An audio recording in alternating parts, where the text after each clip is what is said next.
बिस्मिल्लाहिर्रहमानिर्रहीम। अस्सलाम वालेकुम डियर स्टूडेंट्स, आज की वीडियो में मैं आपसे बिल ऑफ एक्सचेंज का क्वेश्चन नंबर 13 डिस्कस करूंगा। और क्वेश्चन नंबर 13 में हम जो है वो डिसऑनर के पॉइंट के साथ एक नया पॉइंट सीखेंगे जिसका नाम है रीन्यूअल ऑफ बिल। ठीक है, रीन्यूअल ऑफ बिल का मतलब ये होगा कि बिल को जो है वो ड्यू डेट वाले दिन डिसऑनर कर दिया जाएगा ड्रॉई की तरफ से, और ड्रॉई जो है वो फिर रिक्वेस्ट करेगा कि मैंने ये बिल डिसऑनर तो कर दिया है लेकिन आप जो है वो एक और नया बिल मेरे ऊपर ड्रॉ करें, मैं उसकी पेमेंट आपको करूँगा। तो ऐसी सूरत में फिर जो ड्रॉयर होता है यानी जिसने अपने बिल के पैसे लेने होते हैं वो बिल की अमाउंट में लाइक अगर 1000 रुपये की अमाउंट है तो अमाउंट में कुछ पैसे जो है वो इंटरेस्ट के या नोटिंग चार्जेस के डालता है, यानी उसको पनिशमेंट के तौर पर कुछ एडिशनल चार्जेस जो डालता है। और जो नया बिल जो होता है वो फिर कुछ एडिशनल अमाउंट के साथ होता है, यानी पुराना बिल अगर 1000 का था तो नया बिल जो है वो 1100 रुपये का फॉर एग्जाम्पल होगा और वो दूसरी पार्टी के ऊपर ड्रॉ किया जाएगा। दूसरी पार्टी उस बिल को एक्सेप्ट करेगी और ड्यू डेट वाले दिन उसकी पेमेंट कर देगी। तो इसको हम कहते हैं renewal of bill. Renewal of bill में to cancel the old bill and draws a new bill वाला काम हम करेंगे और इसको जो है वो हम फिर देखते हैं इंशाल्लाह इस क्वेश्चन में डिटेल के साथ।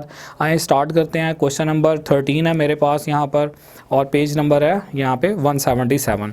क्वेश्चन की जो स्टेटमेंट है रिक्वायरमेंट में जो है वो कहा हुआ एक ही बुक में आपने एंट्रीज पास करनी है। तो यहाँ पर मैं आपको सिर्फ एंट्रीज बताऊँगा, जर्नल का जो फॉर्मेट है वो आपने खुद बनाना है। पिछले क्वेश्चन में भी आपको बता चुका हूँ, खुद आप लाइन्स ड्रॉ करेंगे और वहाँ पर एंट्रीज पास करेंगे क्योंकि बाज़-औक़ात बोर्ड पर जो है वो जगह काफ़ी तंग हो जाती है फॉर्मेट की वजह से। तो सिर्फ एंट्रीज जो है बनाना मैं सिखा रहा हूँ आपको, जो कि मेन काम है बिल ऑफ एक्सचेंज का। तो देखें ज़रा 13 क्वेश्चन में लिखा हुआ A receive a bill of exchange from B for ₹100 and discount with its banker for ₹96। हम इसको पार्ट्स में करते हैं क्वेश्चन के। यहाँ पर लिखा हुआ A receives a bill of exchange from B for ₹100। A bill receivable. तो आ जाएँ फिर हम स्टार्ट करते हैं जी अपना क्वेश्चन नंबर 13। पेज नंबर मेरे पास 177 है। इसकी स्टेटमेंट में लिखा हुआ A receives a bill of exchange from B for ₹100। A जो है वो बिल ऑफ एक्सचेंज रिसीव कर रहा है बी से 100 रुपये का। अब बिल ऑफ एक्सचेंज रिसीव करने का मतलब क्या है कि बिल रिसीव हो रहा है। बेसिकली हुआ क्या होगा, ए ने जो है वो बिल ड्रॉ किया होगा बी के ऊपर और बी ने उस बिल को एक्सेप्ट करके वापस दे दिया होगा ए को।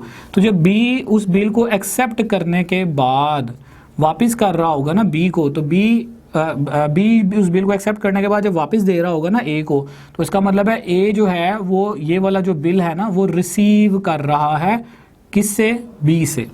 तो अब इट मीन्स बजाय ये कि वो क्वेश्चन में कहता है ए बिल ड्रॉ कर रहा है बी के ऊपर, उसने कहा ए जो है वो बिल रिसीव कर रहा है बी से। तो बिल रिसीव कब होता है, जब बी सिग्नेचर कर देता है और उसके बाद बी बिल हवाले कर देता है ए के।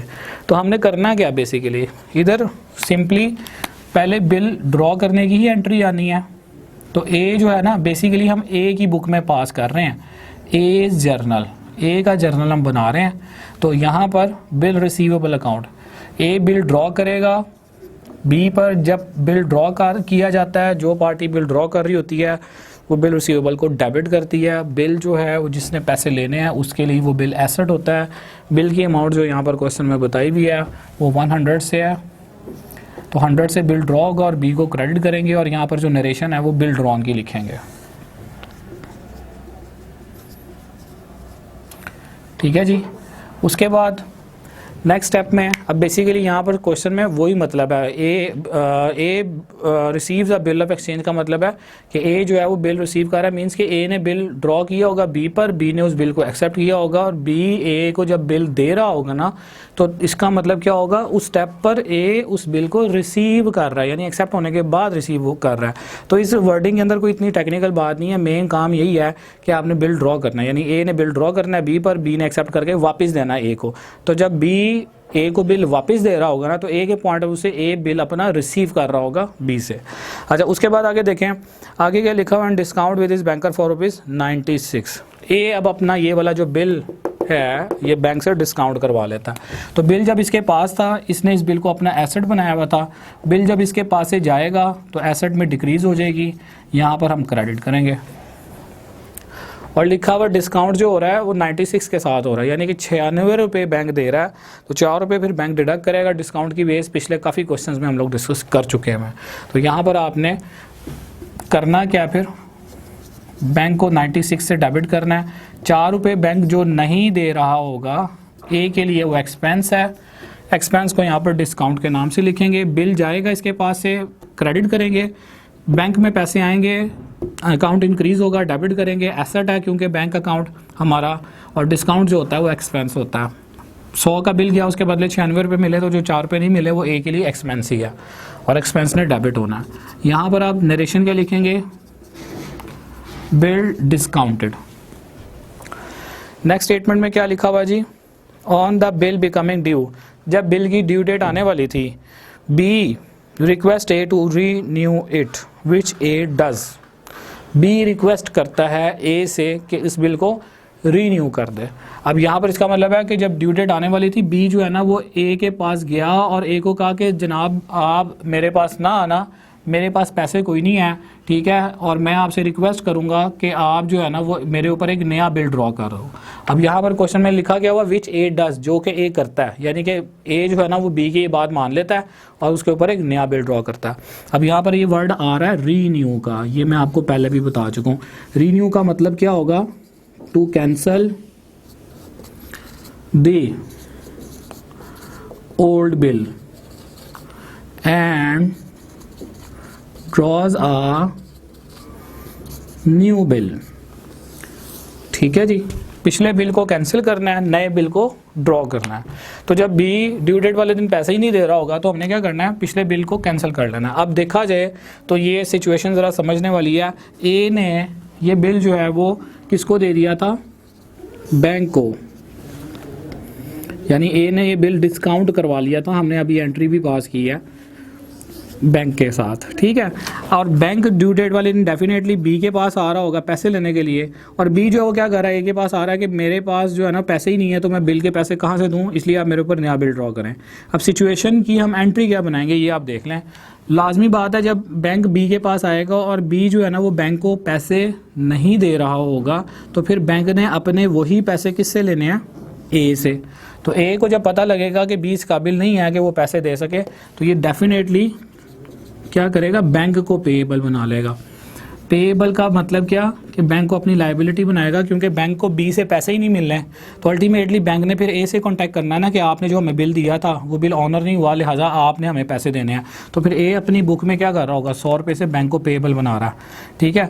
और बी को ये क्या करेगा, रिसीवेबल बनाएगा कि बी से पैसे मैंने लेने हैं और बैंक को देने हैं। तो बी को ये अपना रिसीवेबल यानी कि एसेट बना रहा होगा। ये जो एंट्री है ये होगी बिल को डिसऑनर करने की, ठीक है। और उसके बाद नेक्स्ट स्टेप में आपने क्या करना है, लिखा हुआ adding ₹2 to the new bill for interest on the due date of the second will be met his acceptance. अब करना क्या है, यहाँ पर रीन्यू वाली सिचुएशन में होता क्या है ये आप देख लें। आप क्या करते हो, ओल्ड बिल को कैंसिल करते हो, उसके बाद उसमें न्यू इंटरेस्ट की अमाउंट और नोटिंग चार्जेस की अमाउंट, ये नो अमाउंट्स क्वेश्चन में इकट्ठी भी आ सकती हैं और एक भी पूछी जा सकती है। इस क्वेश्चन में सिर्फ इंटरेस्ट कह रहा है, ठीक है। ये दोनों अमाउंट्स आपने जो है वो क्या करनी होती हैं, न्यू बिल में जो है वो ऐड करनी होती हैं। अब ओल्ड बिल फर्ज किया 100 से कैंसिल हुआ, इंटरेस्ट 10 रुपये का और नोटिंग चार्जेस भी 10 रुपये के, तो जो नया बिल ड्रॉ हो रहा होगा ना वो 120 रुपये का हो रहा होगा, ठीक है। अगर क्वेश्चन में ये दोनों आ जाते हैं, अगर क्वेश्चन में सिर्फ इंटरेस्ट आता तो और नोटिंग चार्जेस का जिक्र नहीं होता, तो फिर इसका मतलब है नया बिल जो है वो 110 रुपये का होगा, ठीक है। जैसे कि इस क्वेश्चन में अगर क्वेश्चन में नोटिंग चार्जेस और इंटरेस्ट दोनों ही आ जाते हैं, तो ये दोनों ही ओल्ड बिल की अमाउंट में ऐड होंगे और फिर नया बिल जो है वो इन दोनों की अमाउंट को ऐड करने के बाद जो है वो ड्रॉ होगा। और नेक्स्ट स्टेप में जो है वो बिल क्या हो जाएगा, ऑनर होगा, या बिल क्या हो जाएगा, डिसऑनर होगा। अगर ऑनर होगा तो 120 रुपये मिलेंगे, डेफिनेट बात है। लेकिन अगर बिल जो है वो डिसऑनर हो जाए तो फिर आपने क्या करना है, अगर बिल डिसऑनर यानी फिर बिल के पैसे नहीं मिलते तो फिर क्या करना है, दोबारा से इंटरेस्ट के पैसे और दोबारा से जो है ना वो नोटिंग चार्जेस के पैसे ऐड करेंगे। फ़र्ज़ किया मैं कहता हूँ 5 रुपये इसके और 5 रुपये इसके, और फिर इट मीन्स के न्यू बिल जो आपका ड्रॉ हो रहा होगा ना वो 130 रुपये का हो रहा होगा, 120 पिछले वाले बिल के, 10 रुपये ये, और फिर जो है वो नेक्स्ट स्टेप में जो है वो ये बिल ऑनर होगा या डिसऑनर होगा। तो आप, और इसका मतलब है कि ये सिचुएशन चलती रहेगी हम इस चैप्टर के अंदर यही अप्रोच यूज़ करेंगे पैसे लेने के लिए कि आपने नया बिल ड्रॉ करना। तो ये सिचुएशन है जी रीन्यूअल वाले बिल की। अब हो गया रहा है यहाँ पर हो ये रहा है कि ड्यू डेट वाले दिन बैंक को पैसे नहीं मिलने बी से, तो अल्टीमेटली बैंक ने उन पैसों के लिए, अपने पैसों के लिए ए से रब्ता करना, और हम ए का जर्नल बना रहे हैं तो ए की बुक में जो है वो बैंक पेएबल बन जाएगा यानी लाइबिलिटी बन जाएगा और बी को ये रिसीवेबल बना लेगा। अब यहाँ पर बेसिकली बिल को डिसऑनर किया गया और बिल ए के पास नहीं था, इसलिए यहाँ पर कहीं बिल रिसीवेबल नहीं आ रहा, क्योंकि ऊपर वाली एंट्री में आपने देखा है बिल रिसीवेबल क्रेडिट हो गया हुआ था, यानी ये बिल जो है वो ए से बैंक की तरफ चला गया हुआ था। तो बैंक ने वहीं पे इसको ख़त्म कर दिया होगा। ए का काम क्या है, ए जो है वो बैंक को पेएबल बनाएगा जो कि यहाँ पे बनाया हुआ, और बी को रिसीवेबल बनाएगा। अब यहाँ पर ₹2 जो है ना इंटरेस्ट के ऐड करने हैं तो इंटरेस्ट की एंट्री आप सेपरेट पास कर लें, वो ज़्यादा बेटर है बजाय ये कि कंपाउंड एंट्री पास करें। की में देखेंगे आपको सॉल्यूशंस में भी ये सॉल्यूशन जो बैक एंड पे बुक की जो इलस्ट्रेशंस है वहाँ पर भी आपको जो है कुछ जगहों पर कंबाइन एंट्री पास मिल रही होगी, ठीक है, कंबाइन एंट्री पास की होगी, यानी इंटरेस्ट बीच में शामिल हुआ होगा, एक ही एंट्री के अंदर बिल ड्रॉ हुआ होगा और इंटरेस्ट भी आ रहा है। बेहतर यह है कि आप इंटरेस्ट की एंट्री सेपरेट पास करें। अब यहाँ पर जब आप इंटरेस्ट की एंट्री पास करोगे तो इंटरेस्ट जो है ना वो ए के लिए इनकम है और बी के लिए एक्सपेंस है, क्योंकि अब देखा जाए तो बी का बिल था ₹100 का, ₹2 जो है ना बी को एक्स्ट्रा चार्ज किए जा रहे हैं यहाँ पर ए की तरफ से, तो इसका मतलब है ए को जो ₹2 इजाफी मिलेंगे बी से, तो ए के लिए जो है ना वो इंटरेस्ट यहाँ पर इनकम है। इंटरेस्ट के बारे में मैं पहले बता चुका हूँ, ये टोटली हराम है। नॉलेज के पॉइंट ऑफ व्यू से हम लोग सिर्फ सीख रहे हैं इसको, ठीक है। प्रैक्टिकली जो है वो इस तरह के सूदी मामला में शामिल होना और इनको जो है वो इनको आगे लेकर चलना और इसके फेवर करना, ये जो है ना ये मुकम्मल तौर पर गुनाह का काम है, अल्लाह और उसके रसूल सल्लल्लाहु अलैहि वसल्लम की सख्त नाराज़गी का बायस है। लिहाजा हमारा जो कंसर्न है ना यहाँ पर सिर्फ उसका नॉलेज पॉइंट ऑफ व्यू से है, उसको समझना है, उसकी रिकॉर्डिंग करना है, ना कि हम प्रैक्टिकली उसमें इन्वॉल्व हो रहे हैं। तो इंटरेस्ट यहाँ पर ए के लिए इनकम है, तो ए क्या करेगा, इंटरेस्ट को जो है वो ₹2 से इनकम डिक्लेयर करेगा। इनकम जब भी इंक्रीज़ होती है क्रेडिट करते हैं, और ये इनकम इसने किससे रिसीव करनी है, बी से, तो बी को जो है वो डेटर बना लेगा, अकाउंट सेवर बना लेगा। अब देखें बी को दो जगह पर डेटर बनाया हुआ है, एक तो बिल के लिए और दूसरे नंबर पर इंटरेस्ट के लिए। तो ₹100 जो है बिल का लेना है और ₹2 जो है वो इंटरेस्ट के लेना है। तो इसके लिए अब ये क्या करेगा, इंटरेस्ट का क्वेश्चन, ओल्ड बिल को कैंसिल किया, नया बिल में जो है वो इंटरेस्ट शामिल करना है, और फिर यहाँ पर आपने नया बिल क्या कर देना है, ड्रॉ कर देना। तो जब नया बिल ड्रॉ करेंगे तो एंट्री क्या बनेगी, बिल रिसीवेबल अकाउंट डेबिट और बी अकाउंट क्रेडिट ₹102 से। ₹100 का बिल है और ₹2 के जो है वो क्या है, इंटरेस्ट की अमाउंट है। यहाँ पर आपने इसकी जो नरेशन है वो क्या लिखनी है, इंटरेस्ट रिकॉर्डेड, जगह नहीं मुझे याद नहीं रहा, यहाँ पर मैं साइड पे लिख रहा हूँ। और यहाँ पर क्या लिखेंगे आप, न्यू बिल ड्रॉन, नया बिल ड्रॉ हुआ। और उसके बाद लास्ट स्टेप में क्या करना है जी, आपने लिखा क्या हुआ है, on the due date of the second bill be met his acceptance, be जो अपनी एक्सेप्टेंस पूरा कर रहा है, यानी ड्यू डेट वाले दिन ए के पास ही बिल है ये वाला नया, तो ए जो है बी के पास जाएगा इस बिल के लिए और बी जो है ना वो ए को पेमेंट कर देगा। तो जब ए को पेमेंट मिलेगी तो ए ने क्या करना है, कैश अकाउंट को 102 से इंक्रीज कर देना है, और ये जो बिल है इसने इस बिल को अपना एसेट बनाया हुआ था, इस एसेट का इसको बेनिफिट हो गया, लिहाजा इसको ख़त्म करने के लिए क्रेडिट करेंगे, ठीक है जी। और यहाँ पर आप इसकी नरेशन क्या लिखेंगे, बिल ऑनर्ड।